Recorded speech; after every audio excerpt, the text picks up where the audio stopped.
Welcome everyone to the first of a series of 4 workshops from the Wits Writing program. This one is called How to Write Now, and we'll be introducing you to a technique called loop writing, which is quite a generative, guided free write that allows us to look inside what's in our own minds through these particular prompts. It's difficult to write now. It's a time of uncertainty, anxiety, contradictions. And we need to work out how we are thinking now and then to mine that thinking. The writing program works with the assumption that writing is thinking, not an afterthought, but the actual process of writing helps us to think and frame and understand. So I'd like to introduce my colleagues, and they're all going to give a metaphor for their own process of writing at the moment. You're welcome to put a metaphor for your process of writing in the chat, but just to introduce my colleagues first, to think about where we are now in trying to write. My metaphor would probably be a box that's very, very noisy that I'm afraid to open. Keobaka, what's your metaphor for your writing process now? Thank you for the question and the opportunity. I would describe my writing as a train, because in essence, a locomotive is chronological and it is aligned. And in my discipline, history, facts need to be aligned and chronological in a sense that the story that is portrayed needs to be in order so that it is not derailing from the railway, which would be the methodology of it all. So I would describe it as that. And how would you like to improve your writing at the moment? At the moment, I would try as much as possible to not go off the rails, if I'm still sticking to my metaphor, in a sense that I want to focus on the points that I am talking about or what I'm writing about, so that I can make sense and connect them, just like each cabin in the train, so that it makes sense from the starting point until the destination. So I'm trying to just put my thoughts into one and have it make sense. Thank you, Keobaka. Esther Marie. Hello. My metaphor now is coming up for air while swimming underwater and wading through a forest of underwater plants. And what would you like to work on at the moment?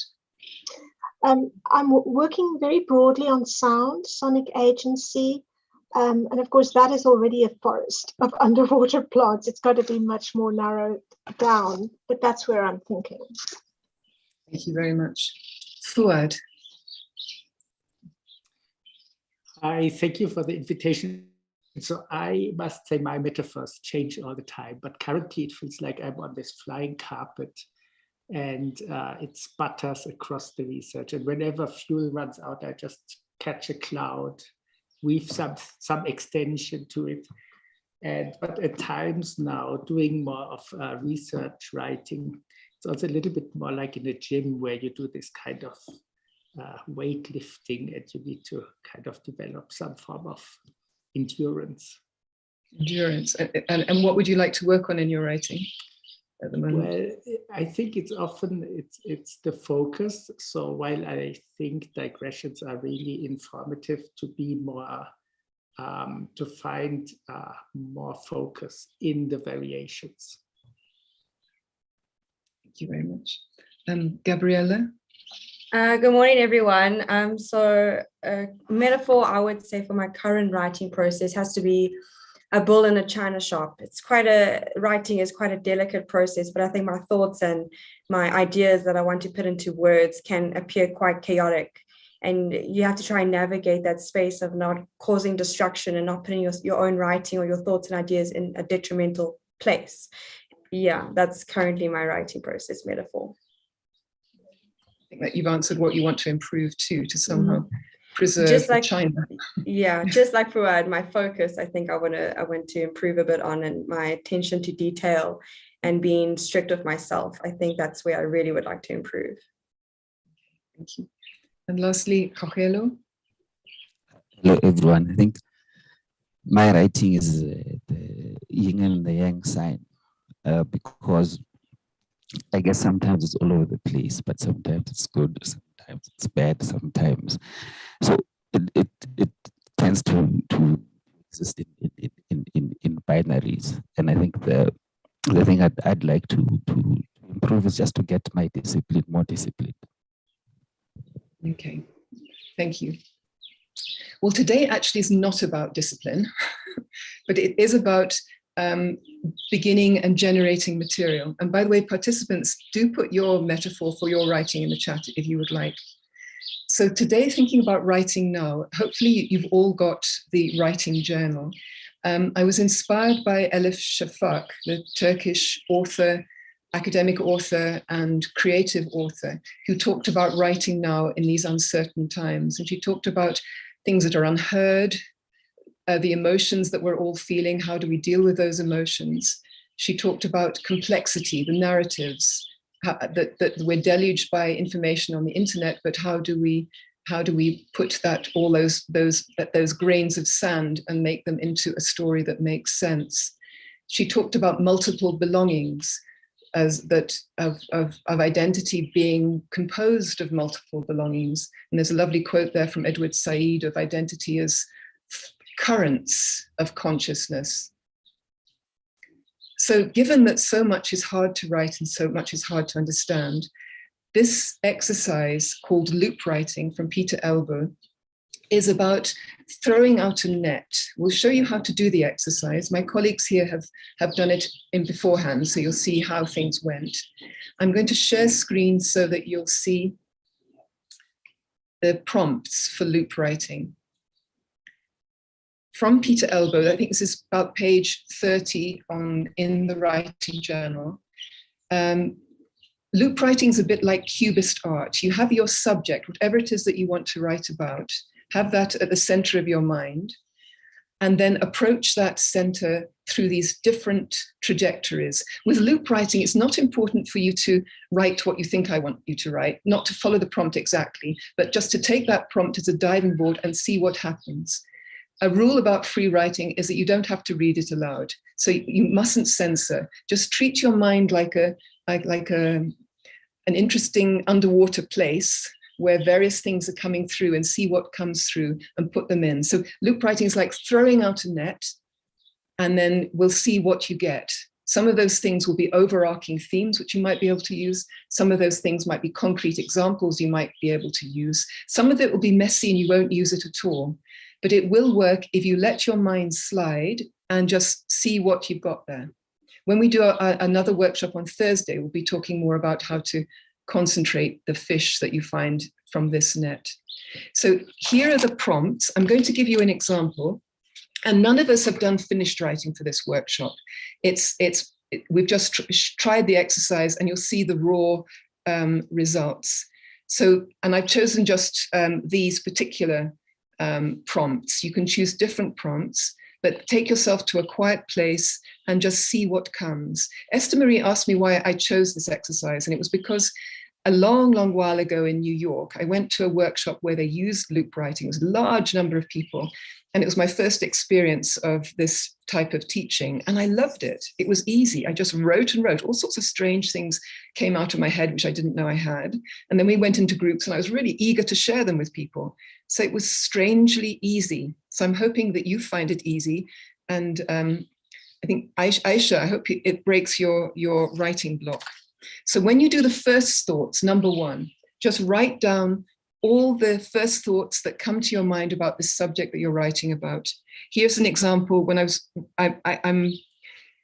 will write a book about Lebanon. So in the first part, when I was thinking about that, I wrote to myself, I'm beginning to enjoy this, and I think I might have enough material.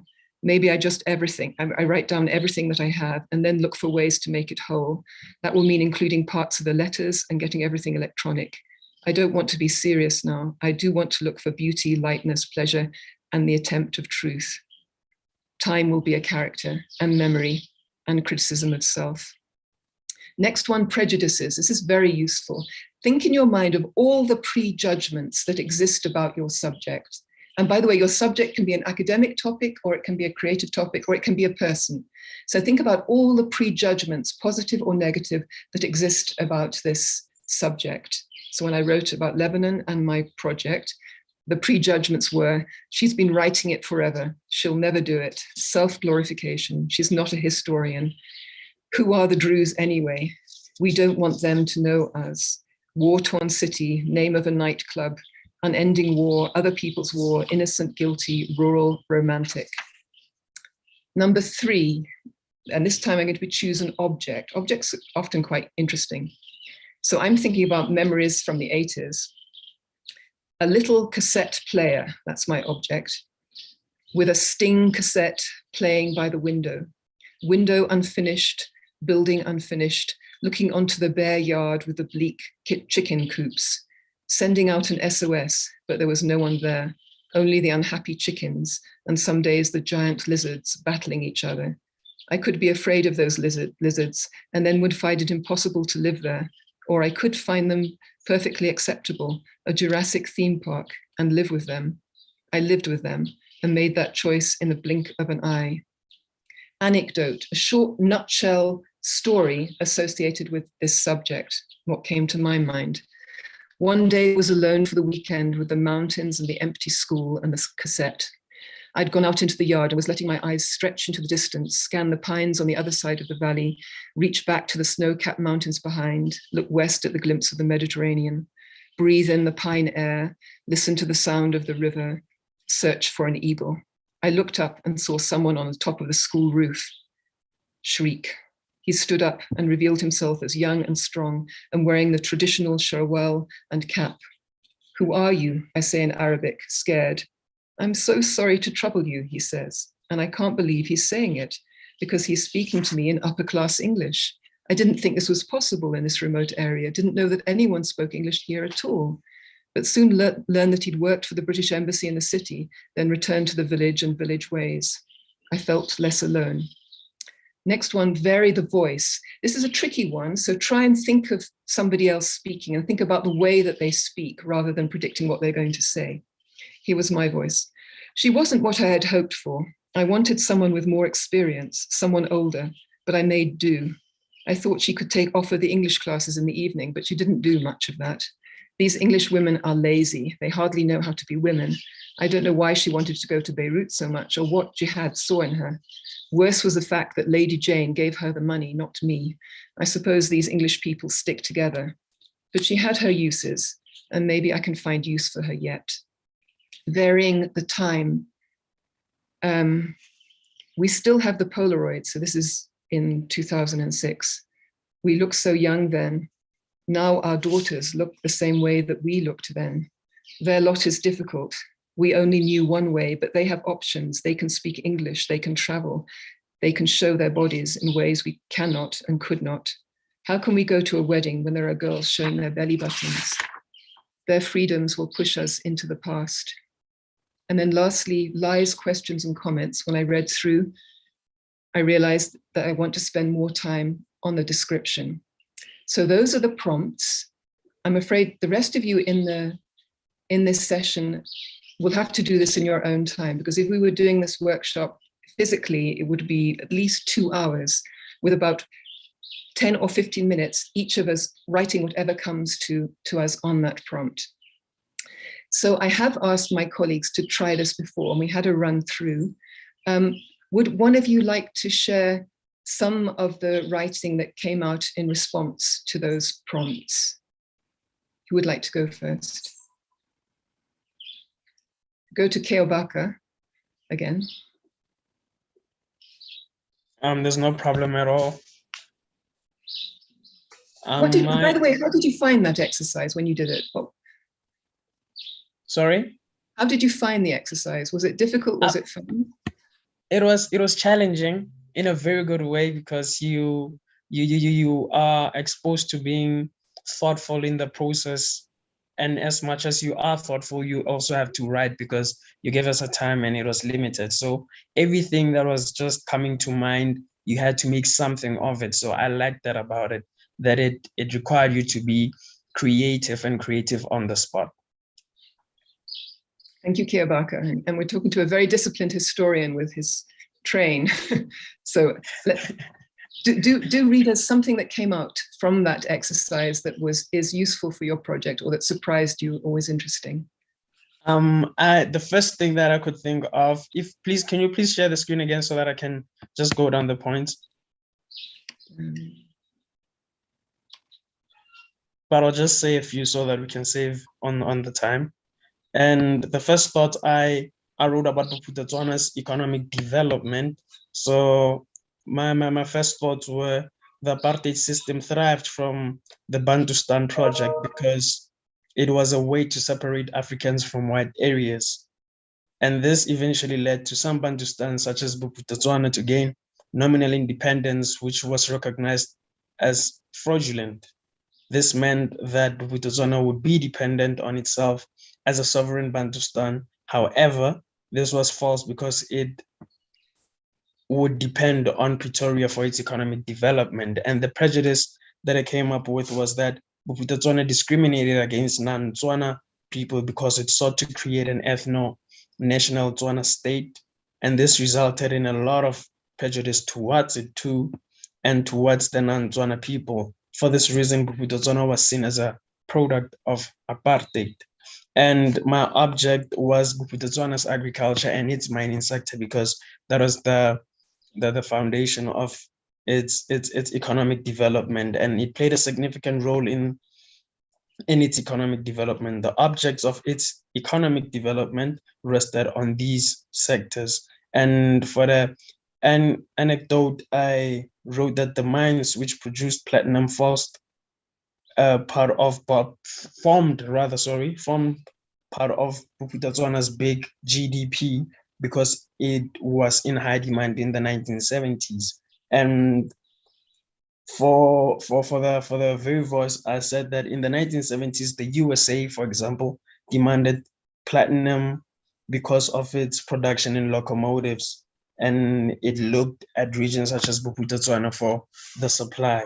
And for the license questions, if I may just get to the answer, I said despite Bophuthatswana being a product of apartheid, its intentions to seek independence post-democracy was to restore the life and structure interrupted by the colonial expansion and interference of the apartheid era. Thank you. Was there anything there that was of something that you can use in your writing, something that surprised you?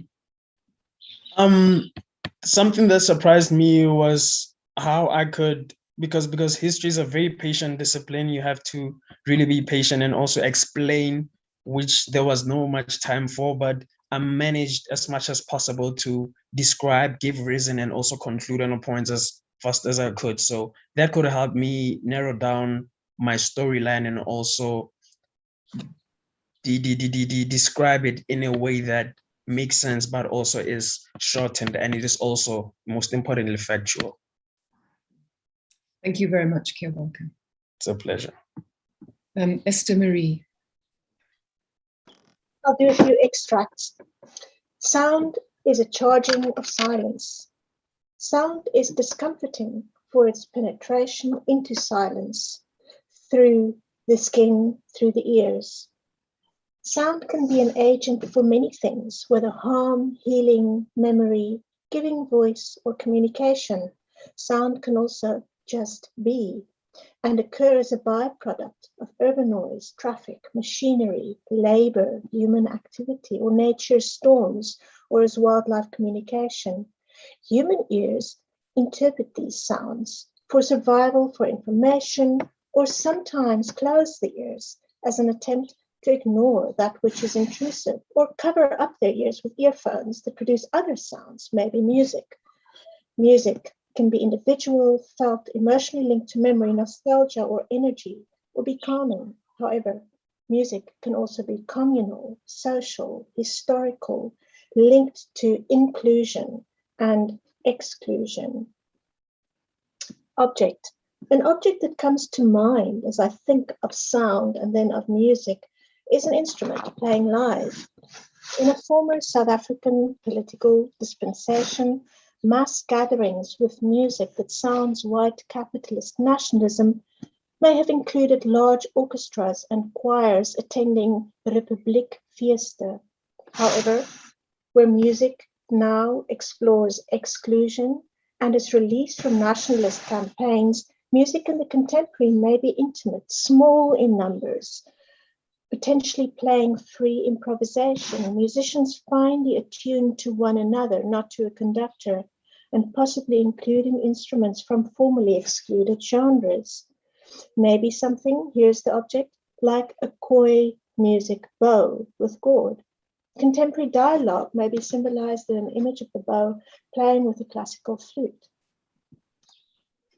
possibly to share and explore unshared histories. Vary the voice. The curator Brandon LeBeau says that sonic agency is making the unheard heard, bringing to the fore what may be buried or repressed by historical exclusion. Vary the time. On my campus, part of a visual redress process has been to rename a building from Wilcox to Krutua.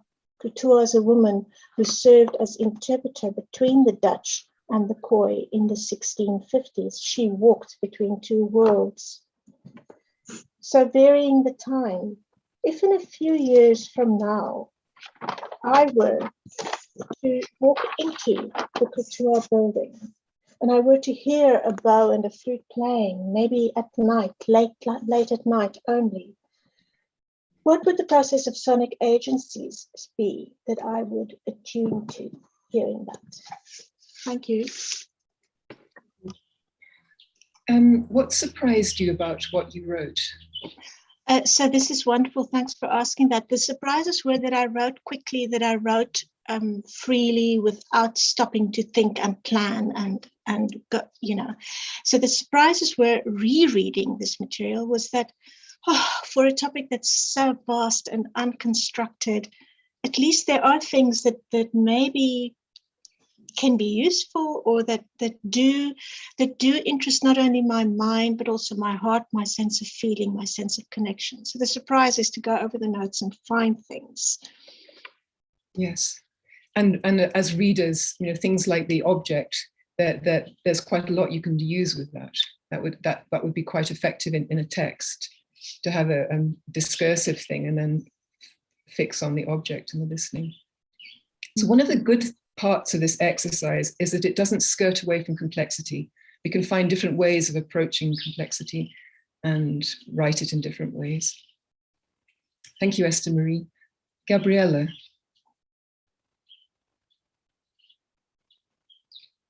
You're muted, Gabriella. Sorry. Hi, Pam. I do apologize. I do believe we have a raised hand. I don't know. We take raised hands. I can't see that. Yes. Maybe I'll stop sharing because I think you've got the prompts. Yes. Tando. Yes, ma'am. Good morning to everybody. The name is Tando, and I'm a published author with 3 titles, 2 poetry collections, and a short story. And how did I find out about these sessions? Well, I had applied for a call out for emerging playwrights at UJ, and I was one of the successful candidates.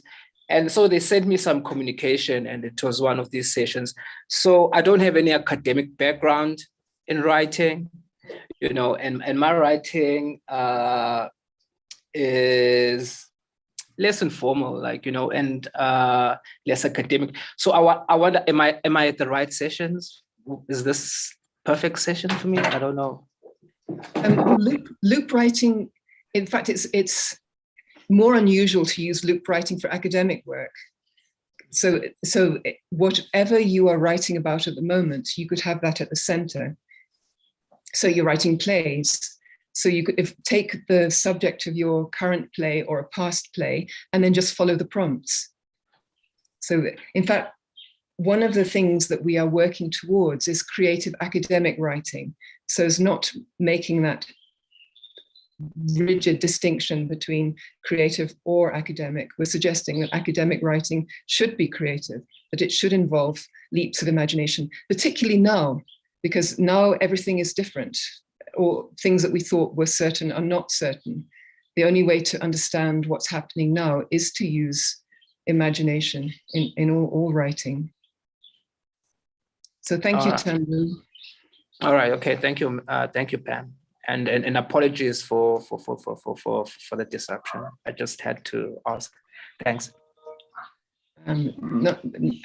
People are very welcome to speak, and no disruption. In fact, it was a good point to make.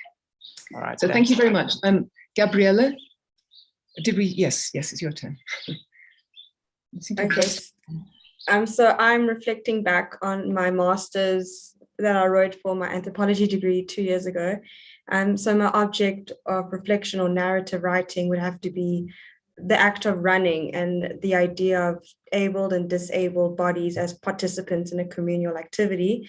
Prejudices would obviously have to be disability, participation in ableist sport. So my extract or my anecdote that I will be reading kind of reflects a little bit on how we can navigate that kind of landscape. And my object again would be running, and how we can utilize running as a communal sense of belonging in such a limiting sport, to say the least. So my anecdote would be, our record is occasionally paired with verbal cues, however offbeat. Our lines are moments of freestyle, paired with necessary yet unavoidable breathless undertones. You can do it, guys, as proclaimed by Nick, who falls into a beat a lot easier than does Tommy. Watch where you are going and keep up, which proved to be more of a beating to our new release. Towards the end of our 6.5 kilometer route, with the now colder to the touch steel gate in sight, we have become a band who broke up because of creative differences and image disagreement. We had promised our earlier cold selves that we would finish together, even if that did mean releasing one more up-tempo production, as would finally be showcased by our even colder yet finally warmed up present selves. So my voice would have to be, to vary a voice would have to be from my participants who in this case were differently abled individuals. Probably in this case, it would have been the same as it was a shared experience. And the time, I kind of wrote from a varying perspective regarding time. I wrote from a past self and then to a present and assumedly future self. And then looking back at my writing, I would like to have been less descriptive and more engaged with my participants and less with my own subjectivities on the matter and the experience that I had.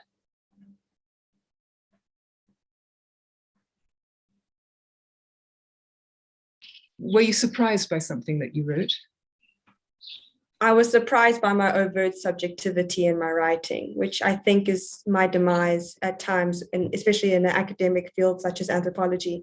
But realizing that there's always moments for change and always moments for growth and progression, I'm kind of not too hard on myself for letting myself be a participant in my own research.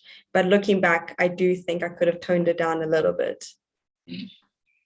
I like the race. I think you could do a lot with a race. So races are very interesting things to describe about people together and who's winning and relations to people.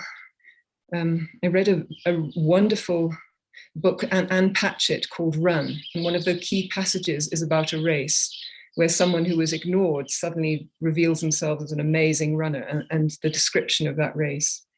So I think that's quite a fruitful centerpiece for anything you might later do in terms of physical ability and relationality between people. Thank you very much. And Carl?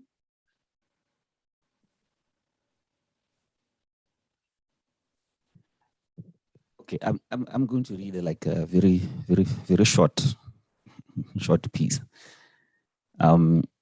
It's all about numbers that count, numbers to count, to find, to graph, to evaluate. We keep counting. Counting is logic, deductive logic, to deduce, to deduct and introduce, to analyze, to make decisions, to be accurate and not to be precise. And I think for me to jump ahead, I'm only going to read that part, but for me to sort of jump ahead, I think what I found more useful for me was changing voices, because that really just allows me to explore things that I would not have been able to explore if I had not been imagining writing to someone. So speaking to some kind of audience changes even the way that I speak and whatever I reveal, which then means I'm generating material that I can come back to and reuse in ways and build more ideas on where I want to go. I think that's what I would say. Very good, because it is pushing subjectivities out of where one's comfortable into another subject position completely. We've got a bit of extra time because at 11:45 we'll go to questions and answers. There is somebody there. Yes, all right. Well, what I think, because let's have 5 minutes of actually everyone here, and this will include Tando, having a go at 2 of the prompts. That'll take us to 11:45, just so that you get a sense of how to do loop writing. So as I said, loop writing, it's important that you don't censor. You don't have to read aloud what you've written. I'm going to share the prompts in a few minutes. So everyone here, and you'll write by the side of your screen, somewhere that's private, because you probably don't want to share it with the public yet. Think of your current writing project, whatever it is, or it could also be an issue, or an issue or a person. This writing generates very different textures of writing. So then you can put them together as a collage. You can weave them into academic writing. Certainly it works in a play. So everyone choose the subject that they might write about. And we're just going to try this for 10 minutes maximum. So I'm going to ask 10 minutes. Let's try 3 of the prompts. So take your subject. I think there's at least one person in this room who is stuck. So let's hope this helps unstick her. Write down, take your subject. Everyone think of a subject that you need to write about. And we're going to have 3 minutes only on each prompt. I might interrupt you, but just keep going. Think about what are your first thoughts about this subject. Now we'll all write for 3 minutes starting now.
Finish your thought. Now let's go to 2. Record all the prejudgments, positive and negative, that exist around this subject.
finish your thought. Now let's go to an object. Any object that comes to mind which is associated with the subject of your writing, any object at all.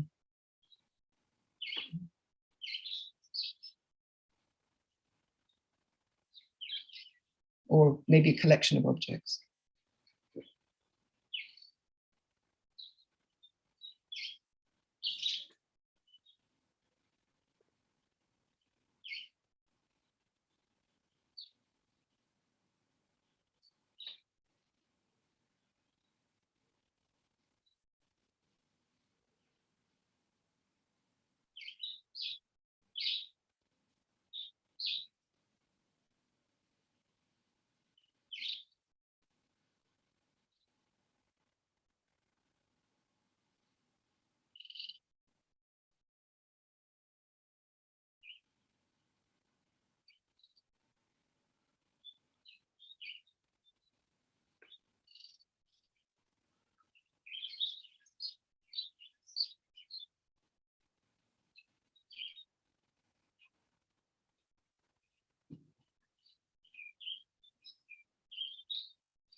Finish your thought. Next one, think of a short anecdote that's connected to this subject.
Right.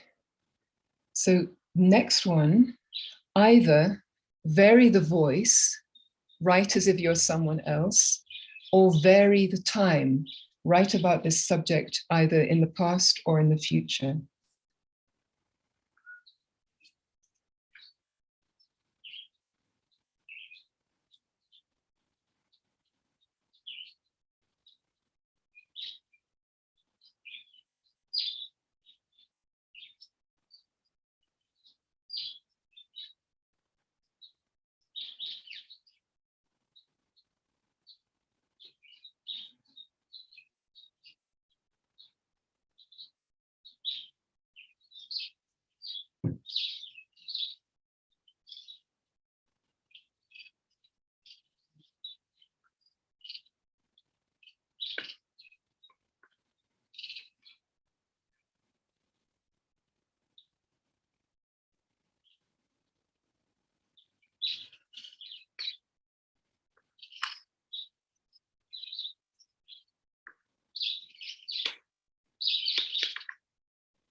Right.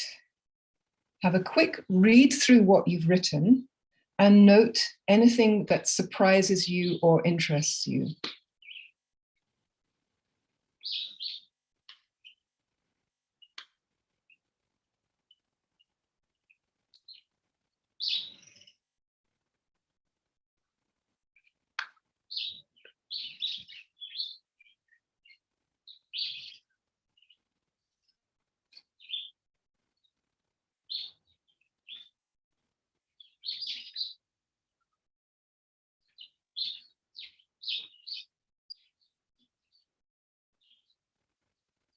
Right. I'm going to stop sharing now.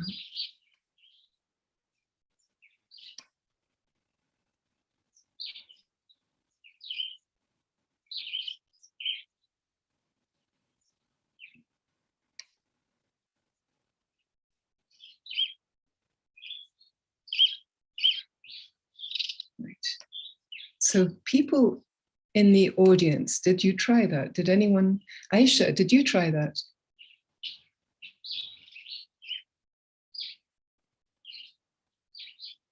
Yes, Pam, I did. And how I did did it try go? that. Interesting. Some interesting insights. I tried varying the time and writing as though I was in the future. And that might be where I need to start. Very good. So you found, excellent, you found a starting point. That's wonderful. Very, very good. Well, I hope so. Lovely. I must say, I enjoyed that. Because it's nice being alone with one's thoughts. And there's a certain power, even if we're doing this on screen, when everyone is writing, it focuses you. You just write very fast, you get interrupted, but then your mind gives you ideas or makes you aware of things that were directing your thoughts that you didn't have any idea of. So please, participants, you can now either share what you wrote or make some comments or have any questions or answers. We're in the last 15 minutes now.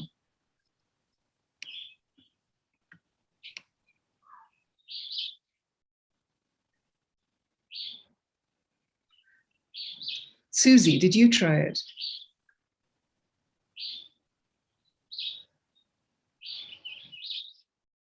Susie's quiet. Aisha, do you feel like reading any of yours? Or is that Susie? Sure. Yes, So good, I typed my answer, but hi everyone. Yes, I found the anecdote useful, but I'm sitting here trying to think how to tie the anecdote back into the story because it's completely outside of the story. Yes, so it's left me with more questions than answers at this stage, but useful. Yes. Thank you. It offers tangents, but it can get us out of a rut because often we write the easiest thing, and this one takes you to peculiar places and to tricky bits. Yes. Warren,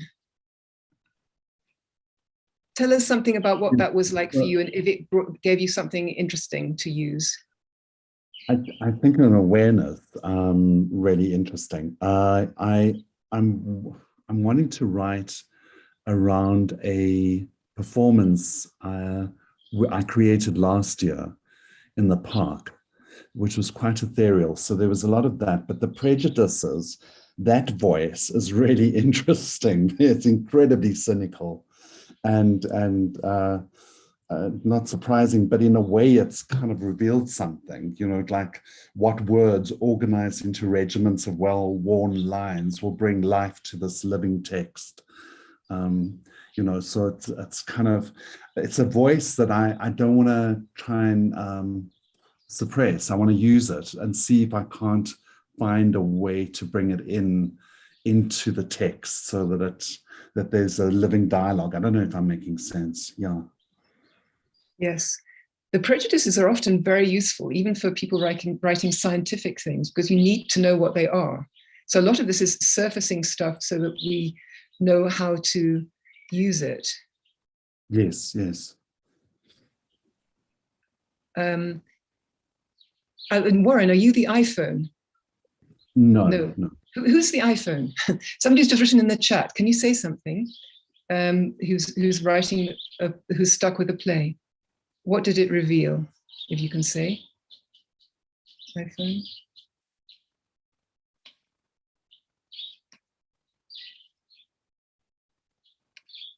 Right, I'm looking at who else is here.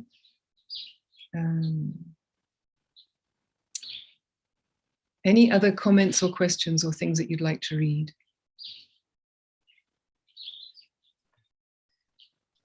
I'm happy to read mine if nobody else wants to. That would be lovely, Aisha. Okay, it's because you said it wasn't going to be for public consumption, it's very disjointed, but I'm in the process of writing a memoir of sorts, but I'm writing it in not chronologically, so just, you know, event driven, if you will. And I've been trying to write a chapter, a story, thing about my sisters and my relationship with them. I'm an only child and I have 2 adopted sisters. So here goes. First thoughts. Blood sisters are different. They share your genetics. Adopted ones share your environment. They can opt out more easily. But so can you if you choose. The love doesn't go away though. It endures. Even through major tests, betrayals, addiction, deaths, births, growth. Growth in age and in character too.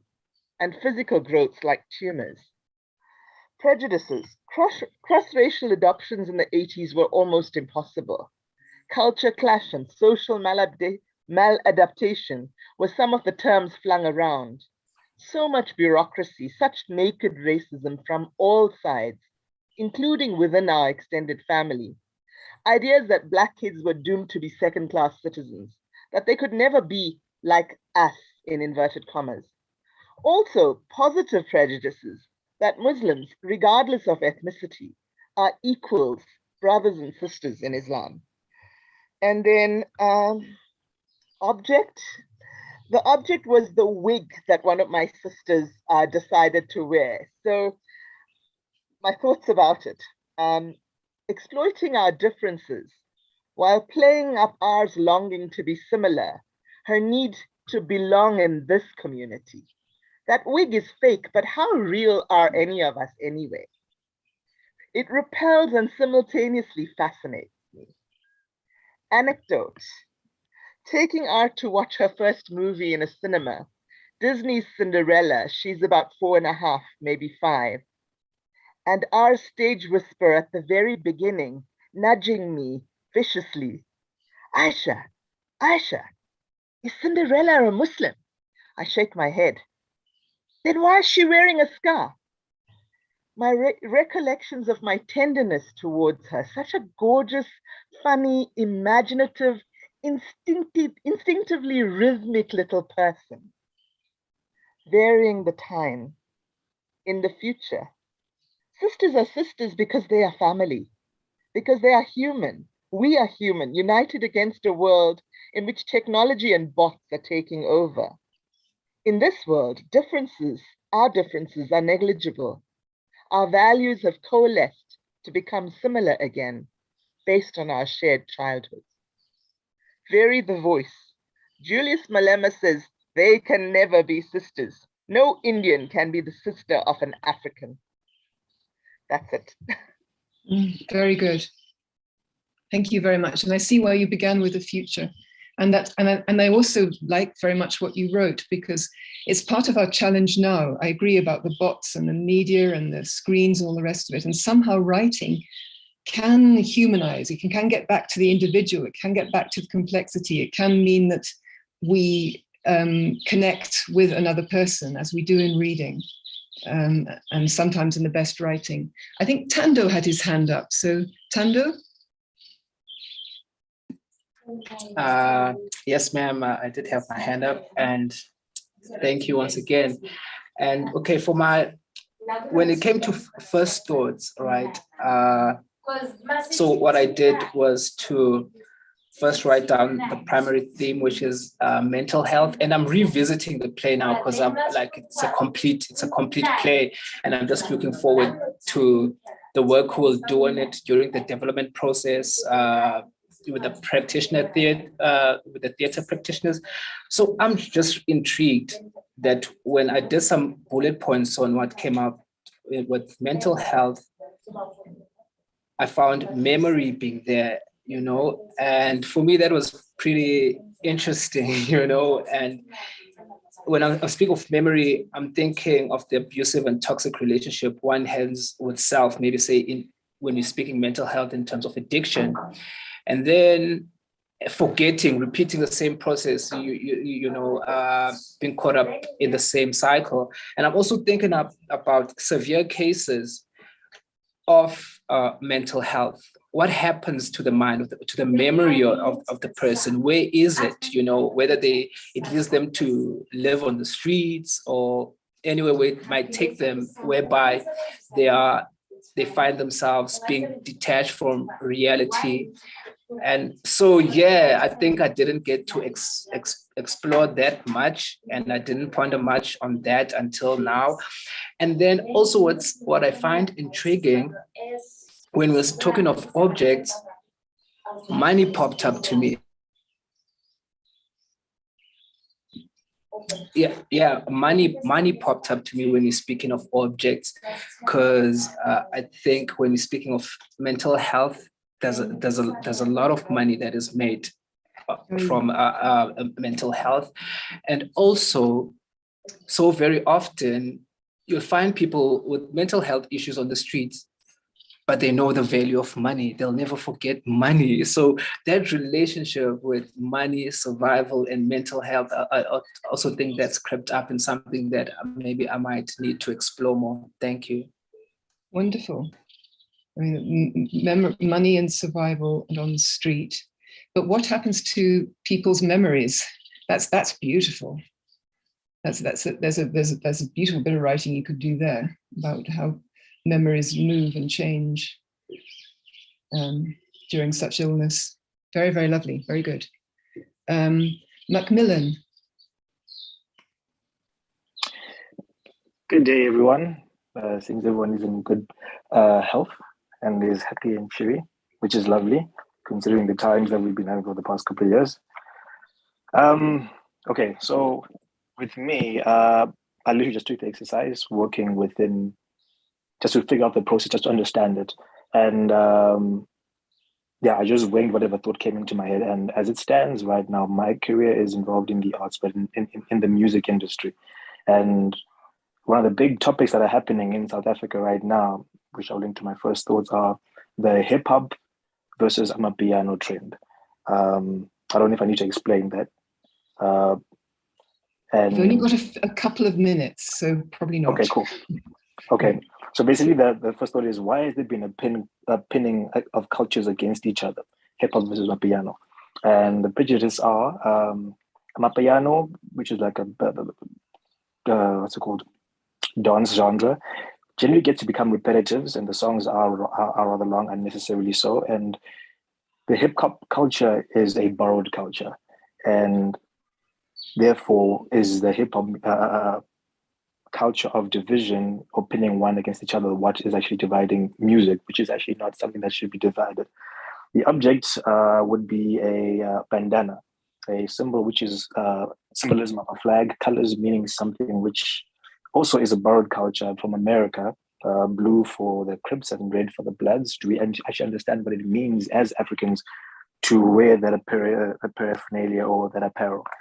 An anecdote would be me being asked when I went to travel and perform somewhere in the north of Joburg, where someone asked me where I'm from based on the colors I was wearing. And I was like, I'm African. What other colors do I need? Are the colors that you have in this neighborhood not representative of a color of an African? And I kind of got stuck with the other voice, of wearing the other. Yeah, I started thinking about my grandmother.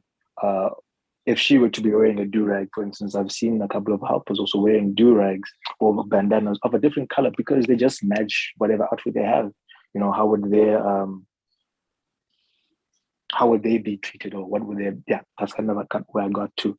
But in terms of reflection and everything, it just made me realize the freedom of what you actually want to talk about. You know, where you begin and where you actually end up is the beginning is just, like in a journey, you're packing.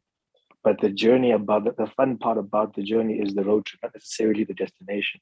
And that's where the story is. The journey is the story, not the beginning or the end. That's what I kind of figured out from just the practitioner implementing this writing loop process.